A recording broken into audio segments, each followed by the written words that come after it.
kembali lagi dengan Pipit. Nah, kali ini aku mau membahas untuk teman-teman yang pengen banget serius membangun bisnis online dan false belief apa saja yang biasanya dipercaya oleh orang-orang terhadap bisnis online. Pertama, aku bakal bahas tentang bisnis online. Kenapa sih kita harus mulai memahami dan mulai bisa membangun dan mempelajari bisnis online? Yang pertama, karena modalnya rendah. Jadi kita tidak perlu yang namanya sewa toko, tidak perlu stok produk karena banyak banget toko-toko online yang menawarkan sistem dropship. Dropship ini kalau yang teman-teman belum tahu, merupakan cara berjualan dengan kita tidak perlu stok produk di rumah. Jadi ketika ada konsumen yang memesan, kita hanya tinggal orderkan ke supplier dan si supplier ini yang akan langsung mengirimkan ke alamat si konsumen tadi yang pesan. Jadi nggak perlu repot-repot yang namanya packing, nggak perlu repot-repot yang namanya stok produk di rumah. Kemudian tidak perlu bayar pegawai dalam jumlah yang besar ya, atau dalam jumlah yang banyak, karena memang jika teman-teman baru merintis nih di awal-awal, teman-teman tuh bahkan bisa menjalankannya sendiri, apalagi yang sistem dropship ini. Yang jadi admin teman-teman, yang menjalankan sosial medianya teman-teman, yang mempromosikannya juga bisa sendiri gitu. Kemudian yang kedua adanya target market yang luas. Kenapa luas? Dengan berkembang pesatnya internet, semakin banyak masyarakat yang menggunakan internet untuk membangun relasi atau bahkan bersosialisasi dengan pengguna internet lainnya. Sekarang ini kita bisa menjangkau luas sekali orang-orang, bukan hanya di sekitar kita aja, tapi di pulau lainnya, misal Pulau Jawa atau Pulau Sumatera, atau bahkan di negara berbeda.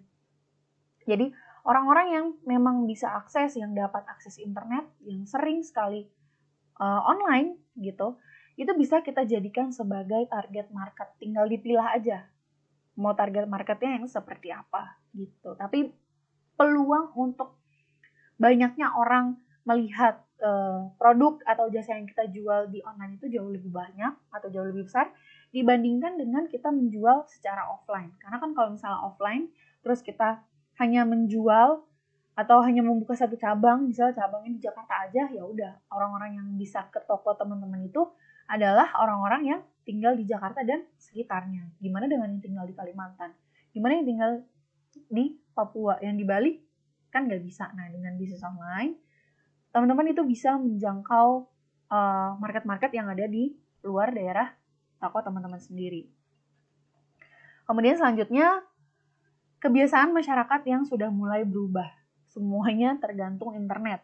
Dan karena munculnya berbagai sosial media, mulai dari TikTok, kemudian Instagram, Facebook, Twitter, Snapchat, dan masih banyak lagi, juga beberapa hal yang bisa didapat melalui internet. Salah satunya kita bisa mengetahui berita terkini, bisa mencari tahu tentang fashion, tentang musik, kemudian melakukan jual beli, berbisnis, belanja, belajar, dan lain sebagainya. Yang menjadikan masyarakat tergantung dengan internet. Ya seperti teman-teman aja sekarang. Teman-teman semua kan nontonnya melalui YouTube. YouTube kan membutuhkan internet gitu.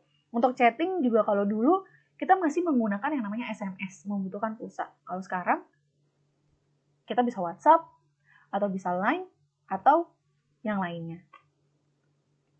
Kemudian yang keempat, sebagai pendukung bisnis offline. Jadi ketika teman-teman memiliki bisnis offline, kemudian teman-teman membuka bisnis online juga untuk toko offline teman-teman, itu akan menambah penghasilan.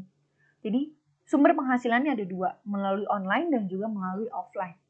Jadi dan jangkauannya pun juga makin luas gitu. Banyak sekarang toko-toko yang salah satunya brand-brand besar ya. Mereka semakin sukses dan juga semakin besar ya karena itu memiliki sistem online.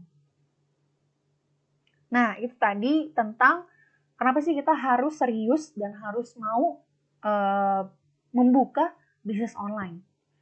Kemudian sekarang aku akan membahas tentang false belief apa saja yang beredar di masyarakat tentang si bisnis online ini sendiri. Banyak banget skeptis masyarakat yang bermunculan tentang bisnis online ini. Oke, yang pertama, false belief yang sering banget saya dengar tentang bisnis online. Bisnis online atau digital marketing itu merupakan sebuah bakat. Seakan-akan bisnis online, orang-orang bisa bisnis online, orang-orang bisa digital marketing itu sebuah karunia atau sebuah bakat. Tapi pada kenyataannya enggak, teman-teman. Orang-orang yang sukses di dunia digital, orang-orang yang sukses di bisnis online, itu semuanya melalui proses yang namanya belajar, yang namanya mencari tahu gimana cara menjalankannya. Gak ada yang langsung ujuk-ujuk jago, semuanya melalui proses pembelajaran. Kemudian yang kedua, ada yang bilang tidak real. Oke, tidak real ini sebenarnya saya juga agak sedikit bingung gitu, tidak realnya di mana. Banyak yang bilang katanya, nanti kalau misalnya belinya di online, ketipu, atau barangnya tidak sesuai dan lain sebagainya. Mendingan offline, mendingan jualan offline. Mendingan ketemu sama customer langsung, nawarin langsung. Oke, boleh membuka hanya bisnis offline, tapi pada kenyataannya memang kalau bisnis offline nih, bayangin aja, teman-teman buka toko di Jakarta Selatan misalnya. Nah, yang bisa berkunjung ke toko teman-teman yang ada di Jakarta Selatan ini siapa aja? Hanya orang-orang yang tinggal di Jakarta Selatan dan juga sekitarnya. Gimana yang tinggal di Sumatera? Apa teman-teman gak mau orang yang di Sumatera tahu kalau misalnya teman-teman nih punya produk ini atau punya jasa ini? Pastikan enggak, pastikan mau kan? Orang yang ada di Sumatera, orang yang ada di Jawa lainnya, orang yang ada di Bali, Kalimantan, Papua, pasti teman-teman mau kan?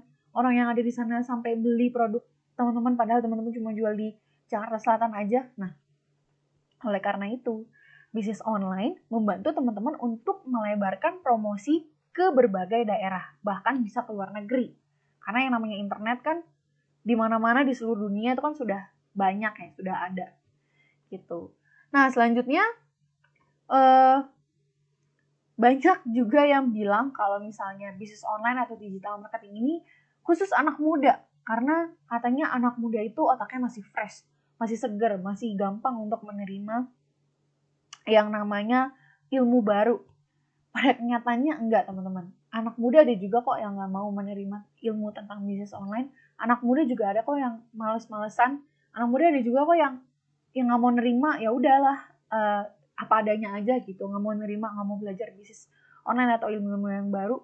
Bahkan kebanyakan nih, jadi di Abdi kita tuh ada yang namanya training offline. Nah, training offline ini kita biasanya ngadain untuk member-member yang memang mau belajar secara offline. Ketika kita mengadakan training offline, yang kita kagetin itu justru malah yang datang kebanyakan bukan anak muda. Kebanyakan tuh di umur 30 sampai 40 tahun ke atas. Bahkan ada yang umur 50 tahun ke atas yang masih semangat-semangatnya, yang sampai kalau ngeliat layar HP tuh sampai ngernyit-ngernyit gitu. Tapi ya pada kenyataannya memang itu gitu. Tergantung semangat diri sendiri. Kalau misalnya anak mudanya memang semangat, ya mungkin mereka mau. Kalau misalnya yang orang tua jauh lebih semangat, ya mungkin yang bisa lebih sukses adalah yang orang tua gitu. Jadi bukan khusus anak muda, teman-teman. Kemudian yang keempat yaitu mental gratisan. Banyak yang menganggap kalau misalnya kita mau membangun bisnis online, yaitu gratis. Orang sosial media aja kan kita nggak perlu bayar. Kayak di Instagram, bikin akun kan nggak perlu bayar, gratis. Mau posting juga gratis. Tapi pada kenyataannya, modal itu bukan hanya melulu soal uang. Modal itu bisa modal waktu, modal tenaga, modal pikiran, modal strategi, modal skill, modal ilmu. Banyak modal yang dipersiapkan. Jadi jangan hanya menganggap bahwa modal itu adalah uang, teman-teman. Modal itu banyak. Kalau misalnya kita menggunakan sosial media untuk promosi, kalau teman-teman tahu nih, kan yang namanya promosi itu kan ada yang berbayar, ada yang enggak. Kalau yang enggak, kita membutuhkan waktu yang jauh lebih lama daripada yang berbayar. Yang kita butuhkan apa? Modal waktu. Kalau kita kerja gimana? Kita harus bisa menyisihkan waktu kita untuk bisa menjalankan si bisnis online ini. Modal waktu, gitu. Modal tenaga juga. Gitu. Nah, yang terakhir, false belief yang terakhir ini banyak banget. Pasti teman-teman juga merasakan ini, yaitu katanya nggak punya produk. Oke, di awal memang teman-teman nggak punya produk, tapi pengen membangun bisnis online. Tapi pada kenyataannya, jika ada orang nih, baik hati sekali, memberikan teman-teman produk untuk dijual, kira-kira apakah teman-teman bisa menjualnya secara online dan langsung laris dalam 1-2 bulan atau 3 bulan atau 6 bulan? Kira-kira bisa atau enggak? pasti banyak yang jawab nggak bisa, atau yang diem aja, atau yang makan bingung. Makanya sebenarnya bukan nggak punya produk, tapi nggak tahu caranya. Kalau teman-teman tahu caranya, produk apapun saya yakin bisa teman-teman jual. Mau produk apa? Produk kecantikan, produk fashion. Kalau teman-teman tahu caranya, kalau teman-teman tahu ilmunya, kalau teman-teman punya skillnya, produk apapun bisa gitu. Jadi bukan karena nggak punya produk, karena belum tahu caranya seperti apa. Oke, segitu dulu untuk false belief dan juga bagaimana kita menyikapi dan juga serius membangun bisnis online. Terima kasih untuk teman-teman yang udah nonton di video aku kali ini. Semoga bermanfaat ilmu-ilmunya. Jangan lupa di like, share, dan juga subscribe channel Akademi Bisnis Digital. Ketemu lagi sama aku di video selanjutnya. Sampai jumpa!